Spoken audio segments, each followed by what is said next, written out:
G'day, Martin here. So just thought I'd give you a quick cropping update, similar to that other quick pig update that we've done. So as you can see, out here in a fallow paddock, pretty weedy fallow, not great. Yeah, so effectively the cropping isn't going. We were looking to this weekend, we're going to spray this, we're going to do a knockdown and a pre-emergent in the one pass, and then hook in sowing some sorghum. But that hasn't happened. Late last week, I looked at the forecast and went, yeah, nah. One map had us up for 250 mils over a 16-day period, and so we were fairly worried that that was going to bust the seed and yeah, fail the germ, and on top of that wash away all my fert, which I have spent a fortune on. Other than that, it's yeah, it's probably pretty right to go. This ground here is, you know, reasonably dry, reasonably solid, very wet underneath as you'd expect, but other than that it's not too bad. The one upside for here is I've been able to burn that last stump. I finally found a bit of time to slip down here and just pile up the last of the timber and take it away and burn it, while at the same time saving myself a bit of firewood there. So yeah, take that home, strap down, because we've got to go through town and those fines are not cheap. So yeah, sit wrap, paddock is a mess. Sorghum isn't planted, and at least I've got that stump burnt, so that's a plus there. So yeah, the sorghum crop as it stands, bags of fert, bags of seed, all ready to go. Just need conditions to play the game and let us have a win here and there. Wheat update. Well, we got the straw there ready for the side of the bunkers. We got our bunker tarp here. Just got to wait for the bottom sheet to come back from town, and well, we'll be set for that harvest at least. Right, so continuing that cropping update, the wheat is looking okay. Looks pretty good side on, but once you look top down, you can see we don't actually have a lot of heads there per metre, so I'm still a bit iffy about what this is going to yield. But the heads we've got are filling out pretty well.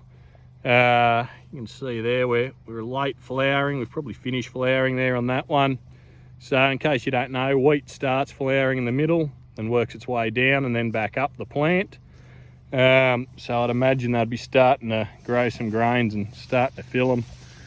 The fungicide looks like it's worked. We've got all this spotting here, that's all dead mostly. That may be still active.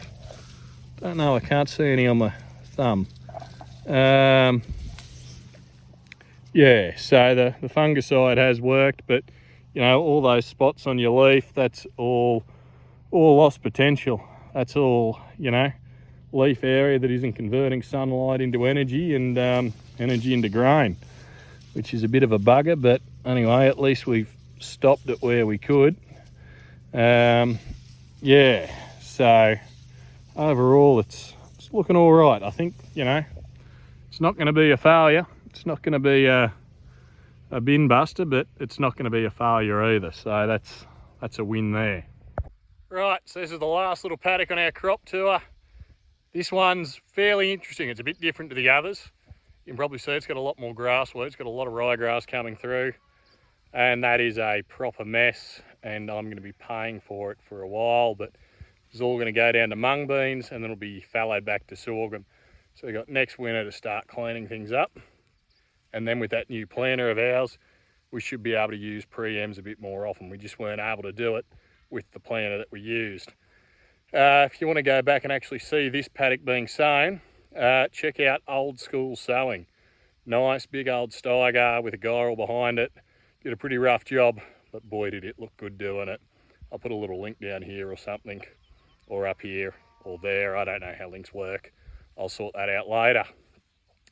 So anyway, other than the weeds, which to be honest they've all got, what makes this paddock a bit different to the others? Well, this paddock had no nitrogen and half of it had no starter. The bit that I'm in here probably did. It would have been the headland, but we ran out of starter halfway through. It's an 8 hectare paddock. Yeah, old mate in the planter wasn't going to wait up for me to go to town and get another bag, which fair enough.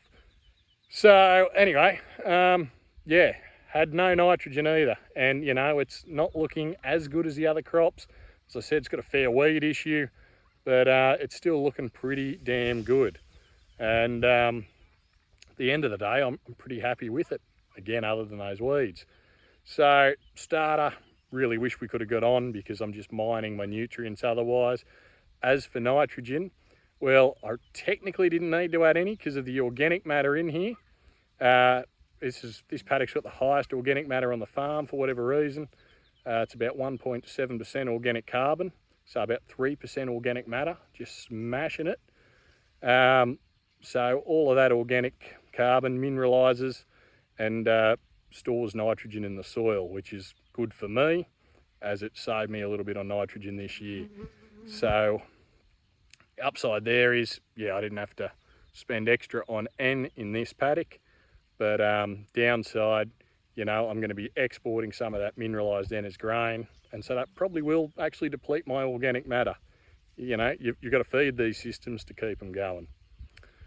But anyway, yeah, that's me. So until next time, keep at it.